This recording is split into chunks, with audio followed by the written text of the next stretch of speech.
चिल्ला खाया दे। বহুল আলোচিত সিনেমা রাক্ষসের ট্রেইলার প্রকাশ পেয়েছে, আর ট্রেইলার প্রকাশের পরপরই সামাজিক মাধ্যমে শুরু হয়েছে তুমুল আলোচনা। কয়েক মিনিটের এই ট্রেইলারে দেখা গেছে অন্ধকার, রক্তহীন করা অ্যাকশন আর রহস্যময় এক ভিন্ন জগৎ। মানুষ বলে নারী কিসে আটকায়, নারী বলে মায়ায়। এই সিনেমায় ভয়ঙ্কর এক রূপে ধরা দিয়েছেন অভিনেতা সিয়াম আহমেদ। টান টান উত্তেজনা, সংলাপের গভীরতা আর অন্ধকারের সৌন্দর্য সব মিলিয়ে নেট দুনিয়া ট্রেইলারটি আছে আলোচনার কেন্দ্রে। আমি বলি না, নারী আটকায় লোভে। এর আগে বরবাদ সিনেমা দিয়ে ঢাকায় চলচ্চিত্রে আলোড়ন তুলেছিল নির্মাতা ও প্রযোজক জুটি মেহেদী হাসান হৃদয় ও শেহরিন আক্তার সুমি। আর সেই সাফল্যের ধারাবাহিকতায় এবার তারা নিয়ে আসছেন আরও ভয়ঙ্কর এক নতুন গল্প, রাক্ষস।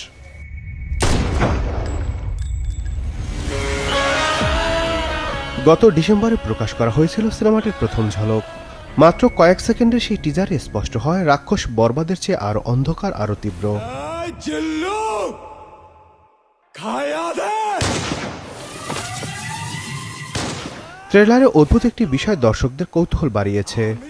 বরবাদ সিনেমার আইকনিক চরিত্র জিল্লু এর উপস্থিতির ইঙ্গিত মিলেছে, যার ফলে দুই সিনেমার গল্পের মধ্যে কোনো জায়গায় যোগসূত্র আছে কিনা তা নিয়ে ইতিমধ্যে শুরু হয়েছে জোর গুঞ্জন।